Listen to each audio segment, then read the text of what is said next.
A Day in My Life as tagapagmana ng tate at ng mama, school vlog edition. Hello guys, si Bong po ito. At syempre, bago nga ho tayo pumasok sa school, ay di ito at magpe-prepare muna tayo ng ating sarili. Inuna ko na nga ho lagyan ng gel muna ang buhok ko para naman nga ho may ayos ko na ito. Sobrang simple nga lang ho ng hairstyle ko dahil gayan lang pagkakalagay nga ho ng gel ay di susuklayin papunta sa tagiliran at di yun na, ayos na nga ho yan. Para naman nga ho sa kapakanan ng ating katabi ay di ari nga ho at maglalagay tayo ng deodorant para wala na nga rin ho silang masabi. Para naman nga ho protected ang ating skin sa direct sunlight nga ho ay di arit maglalagay na rin tayo ng sunscreen. Kahit na nga ho masama ang panahon ngayon ay yung kaunting sinag nga ho ng araw ay masakit na rin sa balat kaya nga ho mas mabuti na meron tayong proteksyon. Hindi ko na rin naman nga ho pinakaramihan dahil yung kaunti nga ho ay may bagay na tapos baka nga ho mamaya ay sobrang puti ng mukha ng tagapagmana. Ang kagandahan niya rin ho pala din sa sunscreen na ginagamit ko ay di pagkalagay nga ho sa mukha ay parang nagbe-blend talaga siya at hindi nga ho nag-iiwan ng white cast. Tinubuan niya rin ho pala ko ng tagahawat din sa may bibig ko kaya nga ho sabi ko ilalagyan ko para nga ho matakluban ito. Hindi ko naman nga ho nagustuhan dahil ako nga ho medyo nalalakihan. Very cute nga lang ho na tagahawat ang tumubo sa tagapagmana kaya nga ho sana ay yung maliit lang. Kaya naman nga ho pagkatapos kong magbihis dito ay ang sunod ko nga ho ginawa ay di ako nga ho ay nagpabango. At para naman nga ho sa mga magtatanong kung saan ko nga ho nabili yung mga product na ginagamit natin kagaya nga ho nitong pabango. Lahat nga ho ng ginamit ko kanina ay mga regalo nga lang ho kaya nga ho hindi ko ma-share sa inyo. Alas 8 nga ho pala ang unang klase ko ngayong umaga kaya naman nga ho pagkatapos kong i-prepare ang aking sarili ako nga ho ay lumabas na. Pagtingin ko nga ho sa oras ay 7:45 AM na pala kaya naman nga ho ay nagmamadali na. Nakasalubong ko nga ho yung dalawa kong kaklase na pababa pa kaya naman nga ho sabi ko safe at hindi pa nga ho late ang tagapagmana. Magkakasunod nga lang ho pala kami dumating ni na Mima dito kaya naman nga ho sabi ko kumaway muna siya sa vlog ko at tari nga ho si Susara dumating na nga rin ho siya. Hindi na rin naman nga ho nagtagal dumating na nga rin ho si Ma'am dito kaya naman nga ho ito at makikinig nga ho muna tayo. After naman nga ho ng isang oras na discussion ay di nga ho tapos na at kami nga ho ay magre-recess muna. Pagkarating naman nga ho namin sa kantin ay di pinag-iisipan ko nga ho kung magre-recess ako dahil nga ho mamaya ay tanghalian na parang isang kain na nga lang ho talaga. Kaso naman nga ho ay nakita ko yung paborito ko dito kaya naman nga ho sabi ko sige magre-recess na nga rin ho ako. Tapos kagabi nga ho napanood ko yung vlog ni Titang Ina nagluluto nga ho siya ng carbonara. Hindi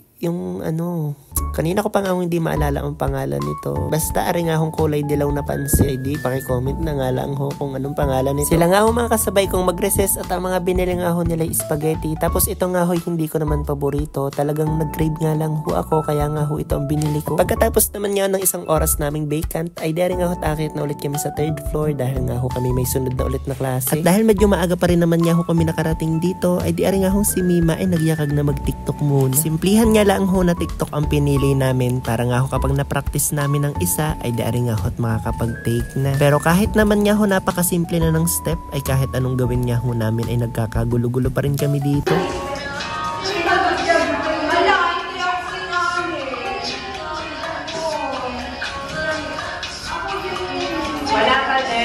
Mabuti na nga lang ho at bago pa dumating si Ma'am dito ay di nakapag-TikTok na nga ho kami ng isa at may maipopost na nga ho sa social media.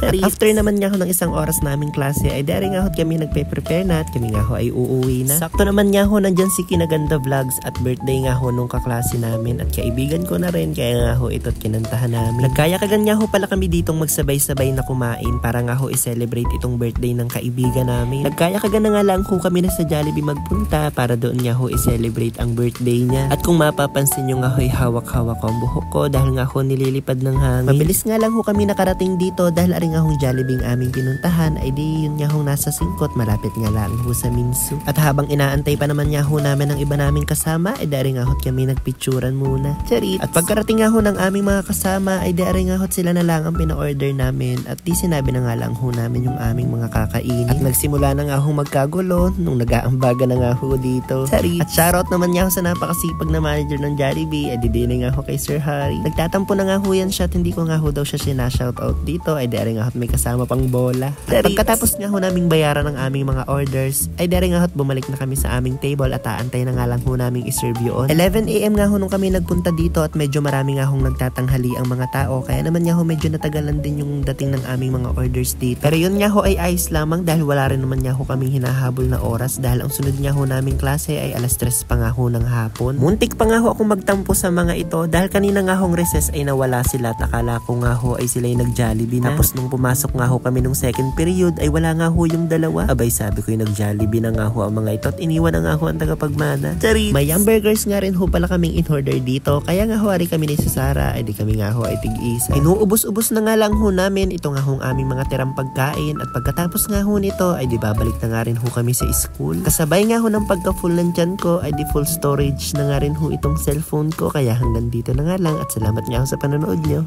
Charits!